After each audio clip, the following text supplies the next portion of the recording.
Welcome back to Dead Good Book Reviews. I'm Judith and you're watching another episode of Overbooked here on the channel. This is the series where I talk about every single book on my shelves because we have to save the city. Today we are talking about N.K. Jemisin's Great Cities Duology. Some quick disclaimers before we start. I had review copies of both of the books in the series. I think I was eventually just gifted this physical copy of the first one. I genuinely don't remember. Regardless of where books come from, nobody's paying me to talk about books except my patrons, and all opinions are my own.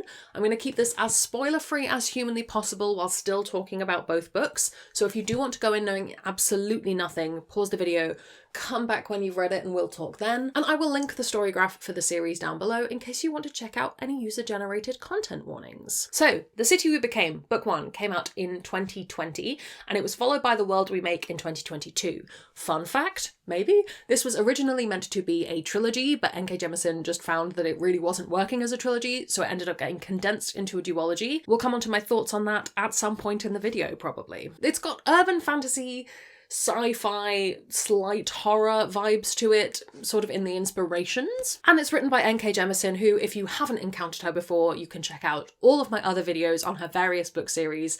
I love her, she's such a fantastic author, award-winning, hugely prolific. Yes, very excited to see what comes next. What is the plot? Well, 5 New Yorkers must come together to defend their city. For they are the soul of the city of New York, but kind of in a very literal sense. They are sort of awoken as different elements of the city, the different boroughs. Ensconced in people is probably the way I would describe it. There is an ancient supernatural evil stirring around the birth of New York as a city. Can these various disparate individuals come together to be New York and to defeat this ancient evil? It's got superhero vibes to it as well. I think that's another thing I'd mention, like superhero influence on it perhaps. Biggest selling point for this book is, in my opinion, the fact that you are reading a urban fantasy book about New York by somebody who loves New York and lives in New York. I don't know if N.K. Jemisin currently does, but definitely has at some point. You really see that come through both of the books. It's just a real love for the city and a real understanding of what makes the city what it is, and the people and the culture. And I think what's really interesting to me is that it sort of embraces even the negative, quote-unquote negative aspects of living in New York, which I imagine is quite difficult, especially as an author of colour. But there's a lot to do with how can things coexist, I suppose, is the best way of putting it. So yes, I love the setting of New York, but I love this idea of a magical element to it, or a supernatural element to it as well. I think the way that shines through the best for me is the magic or the powers that the characters wield, which are usually tied directly to their borough and to a specific aspect of New York, and it just helps enliven and enrichen and just makes the whole setting so beautiful, to the point where one of the biggest things I thought when I read book 1 was, goodness me, how can I have this book but for every single city in the world? It would be such an interesting way to learn about the history of a city. Obviously, N.K. Jemisin probably can't sit and write these for me for the rest of eternity, but wouldn't it be interesting? Characters. Now, you would think in a world where we're all feeling a little bit burned out on superhero content, I think we can all agree that there's been an awful lot of it over the last decade and a half.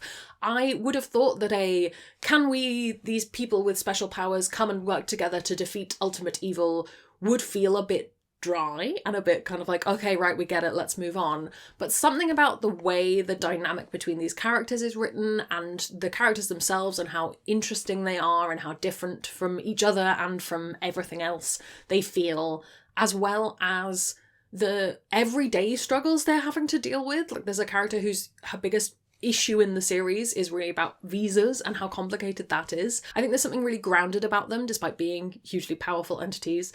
It didn't feel stale. It didn't feel like another superhero story. And I think that's a testament to how richly the characters are written, that they don't just feel like more Hero Man coming to you this winter.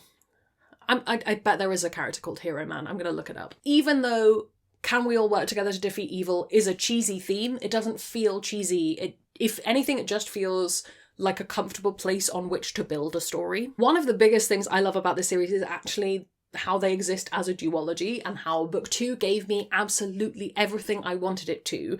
When I left book 1, I thought, I really want other cities. I want to know how this works in the broader universe. And N.K. Jemisin saw directly into my soul and went, okay, here you go, and handed me that on a platter. I won't spoil book 2 for you, but we get a lot more of that without sacrificing what makes book 1 good. It doesn't do what I was worried it would do, which was make book 1 feel like a prequel. They feel like a really strong unit together. Having read N.K. Jemisin's back catalogue at this point, I hadn't at the time when I read these the first time. I think I hadn't read Inheritance, and I hadn't read Dreamblood in a long while. I will say that while they're very similar in theme, it does feel tonally different from some of her other stuff, just because it is in a modern setting rather than being in a fantasy world. However, I still think it's really worth reading, and I think, if anything, it just proves that N.K. Jemisin is such a good writer because she can write in both very heavy fantasy world and the more modern day settings. I initially worried that this would be a book that wouldn't really make sense to somebody who wasn't from New York. There are some books that you read that are set in Oxford, for example, which is a place that I've spent an awful lot of time, that I go, would this make sense to anybody who hasn't lived here? Would this just be another city? But I think because N.K. Jemisin includes so much factual basis for a lot of elements of the story and historical basis, it definitely feels like a really rich telling about a city. I don't think it feels too niche. I do think that everything you need in this series is covered in this duology. I do think N.K. Jemisin wrapped everything off neatly, despite there not being a third book that there might have originally been. It doesn't feel like a series that got cut short. It definitely feels like everything gets covered. I just want more because I really like this world, I really like these ideas, and it's probably just a sign that I should go and pick up more urban fantasy, to be perfectly honest. That's, I guess, my one criticism is I just want more. But I'm not asking N.K. Jemisin for more. I'm just saying if ever it happened to be that you really wanted to write more, I'd read it. I would read it, I promise. I have read some urban fantasy, I will say. I've read a couple of bits and bobs of the really popular British ones. It's never grabbed me in the way that this did, and I think possibly that's just because this is thematically dealing with some interesting stuff around race and about urban planning, but like in an interesting way, and gentrification and who cities belong to and the kind of history of cities and such. So that's always interesting to me because that was one of the things I studied at school. So yes, while I don't think I have any recommendations for similar things exactly, and if you have any, please do plop them in the comments. I think if you're wanting to read more N.K. Jemisin, I would look at the Broken Earth trilogy, which we talked about last week, because it deals on cultural themes very similarly, I think, is probably the best way I can describe it. Very different books, but there's something, they share a DNA, I guess. I also can't think of any books that draw on the sort of eldritch horror element that comes into these books a little bit. I can't think of a good example. Again, if you have them, please do let me know. And yeah, I suppose it's city fantasy is something I talk about quite often. So I've talked a lot about City of Lies. I've talked about Robert Jackson Bennett's books that deals a lot with place and detailed world building in that instance.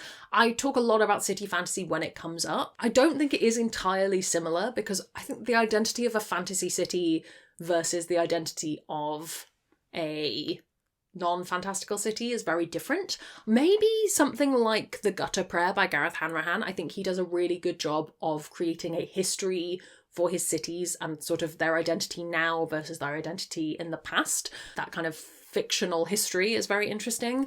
Perhaps, but yeah, I don't have a direct if you liked this, you'll definitely like, other than obviously reading more N.K. Jemisin. Interesting. Have you read these books? Do you have plans to? Let me know down in the comments below. While you're commenting, if you haven't already, please do subscribe. It makes me feel loved and appreciated. You can also come hang out on Discord where we have chill chats about books.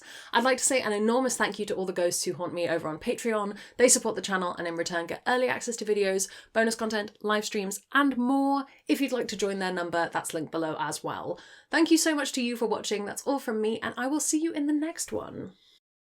There's gonna be some bloopers now. The City We Became and The World We Make are...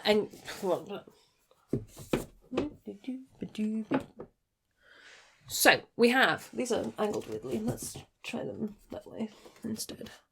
There we go. I'm doing that upward inflection all the time. I need to bring my inflection down a little bit.